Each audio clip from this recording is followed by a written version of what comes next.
Hi, I'm Mark from jazzguitarlessons.net, and you're listening to episode 9 of Album Deep Dives. For this episode, we'll be covering Bright Size Life, the debut album of jazz guitar legend Pat Metheny. Welcome to Jazz Guitar Lessons, where we help guitarists learn jazz faster, express themselves more fluently, and have fun along the way. My name is Mark, and if you're looking to learn jazz, form better practice habits, and especially if you enjoy a French accent, make sure to subscribe. Here's a little background about Pat. He was born in Kansas City in 1954 in a very musical family. Surprisingly, his first musical instrument was not the guitar, but he first picked up the trumpet when he was 8 years old. Grew up in a trumpet family, as he said himself. And then by the age of 12, he started playing the guitar. And by the time he was 15, Pat was already working regularly with the best jazz musicians in Kansas City. He was also the youngest teacher at both University of Miami when he was 18 and then later on at Berklee College of Music in Boston when he was only 19. Since then, of course, as we say, the rest is history, he has become a true jazz guitar legend, playing and recording with the likes of Ornette Coleman, Jim Hall, Herbie Hancock, Milton Nascimento, Steve Reich, that's a famous classical minimalist composer, and David Bowie, as well as receiving 20 Grammy Awards in 12 different categories. Bright Size Life was released in 1976 under the ECM record label, and it was not only Pat's first release, but it was also Jaco Pastorius' first major recording. If you don't know Jaco, of course, I strongly recommend you check him out, as this player changed the sound and technique of the electric bass forever. And that's why you gotta wonder why you walk into any jam session and all the bass players want to play Donnelly. That's why. So to have Bright Size Life be the first time the world heard both of these two phenomenal players is remarkable. Metheny and Jaco's relationship developed a few years earlier to this release when Pat was living in Miami. Pat recalls that their musical relationship was immediate and they soon became close friends, playing and gigging around the area. Pat Metheny met Bob Moses, the drummer on this record, while he was living in Boston. So Bob was the drummer in Gary Burton's group, and Metheny got to play with him extensively early on in his career while touring with the Gary Burton band. So they soon developed, Pat and Bob soon developed a strong musical relationship and formed the trio we hear on this record, which is comprised of Pat, Jaco, and Bob Moses. Apart from this stellar lineup, what makes this record stand out is the sensibility of Metheny's compositions, and he was so young, and the excitement and interplay these three incredible musicians achieve. Their musical relationship and friendship was developed a few years prior to this recording, which I think resulted in exciting and almost telepathic interplay found on the record. All the tunes on the album are Metheny's own composition, except for the last track, which is an Ornette Coleman tune. Let's listen a little bit.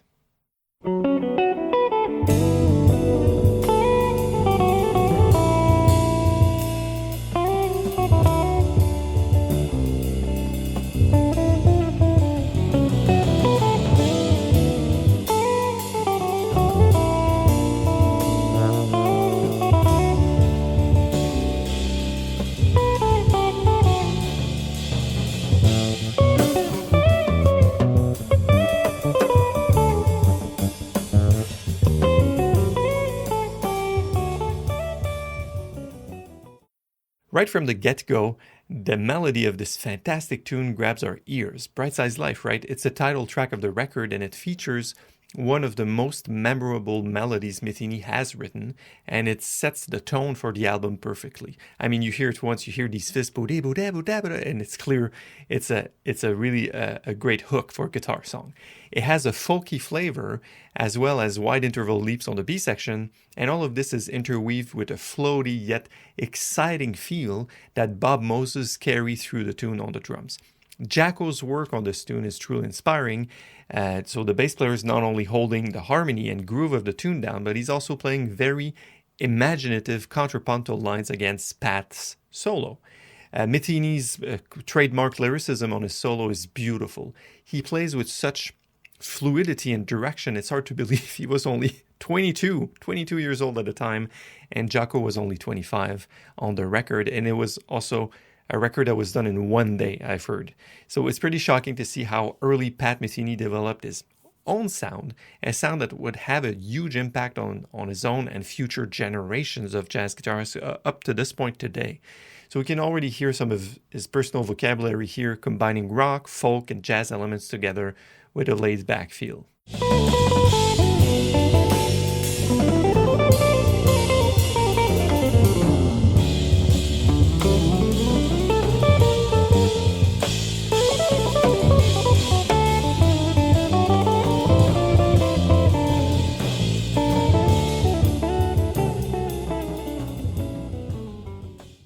Unity Village suitably contrasts with the first track. It is a slower paced minor tune with a much more delicate atmosphere, which evokes a very melancholic feeling. The composition is gorgeous, and the fact that the whole tune is played only by two guitars make it a very intimate listen. Metheny's phrasing is fantastic as always, both playing the melody and during the solo. His dynamic control and time feel really exploits the expressive capabilities of the guitar, which is a very difficult thing to achieve, to be honest. Listen to how he will accent certain sections of a musical phrase by attacking the notes with more force, and listen how he breathes in between phrases to give time for the listener to take in what was just played right before moving on to the next idea.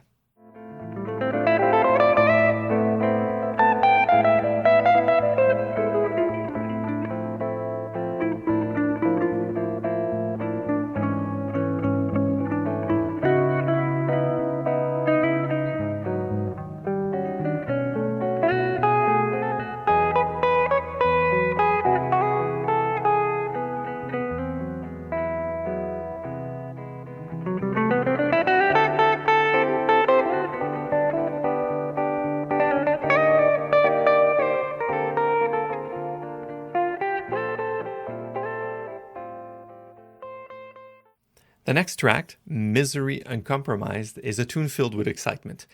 The head of the tune is very much folk influence, which is a big part of Metheny's sound, and having always cherished the American rural experience, if you will.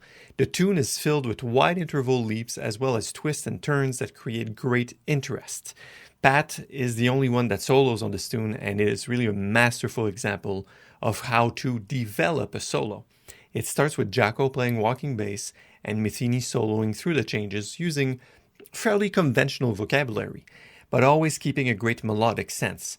Then the solo evolves into a much freer improvisation with the three instruments interplaying with each other and Bob Moses placing these explosive fills here and there with great taste, lifting the tune to its climax. It reminds me a bit of how Ornette Coleman's music sound without going fully free, completely free jazz.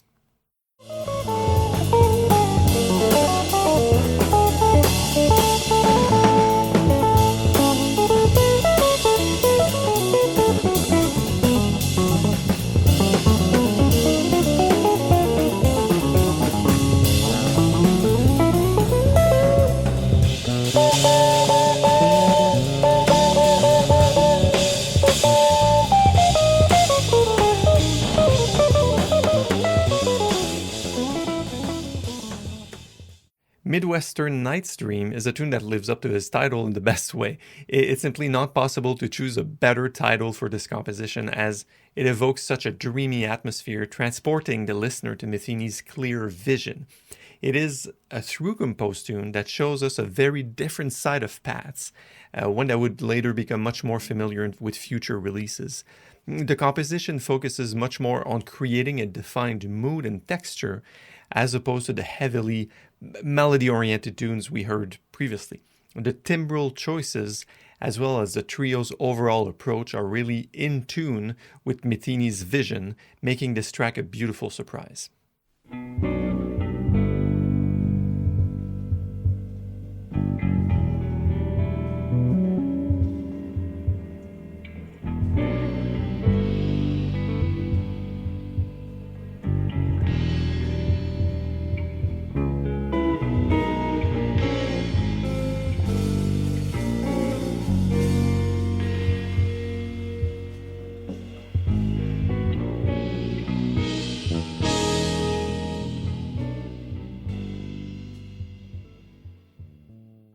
The next track on the album, Unequity Road, is a pretty interesting track because it features both Metheny and Jaco playing the melody. It's also really interesting rhythmic surprises hidden within the tune. And the song is written mainly in 3/4 time, or you could argue that it really is a 6/8 feel.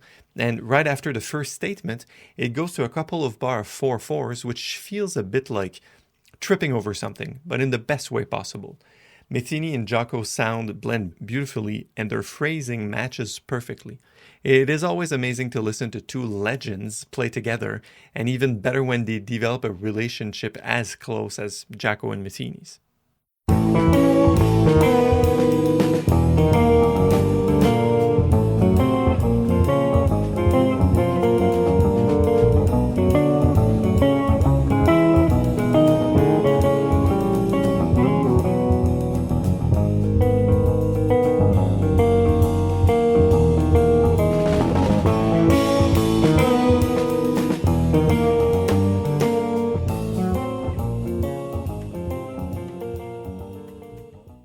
The last tune on the record is an Ornette Coleman composition called Round Trip. It is an interesting choice to finish this album with a cover, especially when all the other tunes are original compositions, but Round Trip makes a lot of sense in this case. Metheny has always stated that one of his most important influences has been Ornette, and in fact he had the chance to record with his hero on a 1986 album called Song X. You could check it out, it's amazing. It's also good to mention that one of the things Metheny and Jaco shared was their love of Coleman's music. This is evident in this rendition.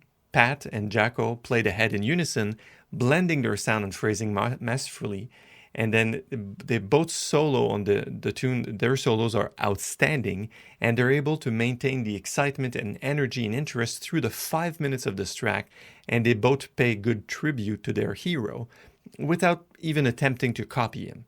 The fact that they have their own voice and vocabulary, and this originality and contrast makes for a fantastic ending to this album.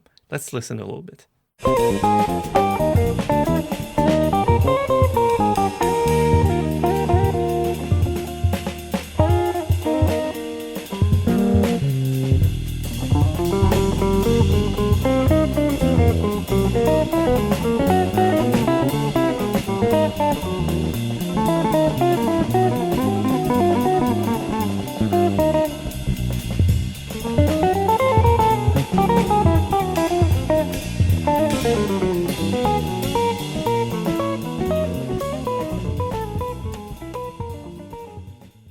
After analyzing this record, I hope that we can all clearly see and hear what an extraordinary release this is. Even Pat Metheny himself tells that even though he really disliked the album for a long time, he eventually realized that it's probably the best album he has recorded, which is saying a lot considering he's won 20 Grammys after publishing Bright Size Life.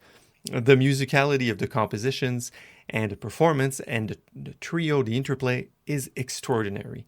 And you can really get a sense of just what a close relationship these fabulous musicians had. Fortunately for all of us Pat Metheny lovers, Pat has an extensive collection of records to check out, ranging from solo guitars and trios to duos to big ensembles and even robotic orchestra. That's called Orchestrion, actually, with the robots. Too bad he didn't name the album Pat and the Robots. Anyways, so if you're interested in this more traditional jazz records, I would encourage you to check out Question and Answers, as well as Jim Hall and Pat Metheny, that's duo, and there's Trio Live as well. If you're interested in large ensemble music, I recommend listening to Imaginary Day, Secret Story, that's with the London Symphony Orchestra, and The Way Up, which was early 2000. For his solo work, Pat has a really good one called One Quiet Night and What It's All About. And finally, if you're interested in more contemporary music and free jazz, sort of, I would encourage you to check out the Song X record with Ornette Coleman. Of course, the Orchestrion, the robots, is really, really out there in terms of contemporary music. And Steve Reich's Electric Counterpoint, Different Trains, that's also a really, really modern one. Thank you for listening to this episode of Album Deep Dives with Pat Metheny's Bright Size Life. I hope you've enjoyed it and that you learned something about the living legend Pat Metheny. of course, you can still check out. He's still touring and kicking alive and recording new albums every year. And he's a truly exceptional musician of our times. And I'm sure his playing and compositions will continue to take us in exceptional journeys. Talk to you soon.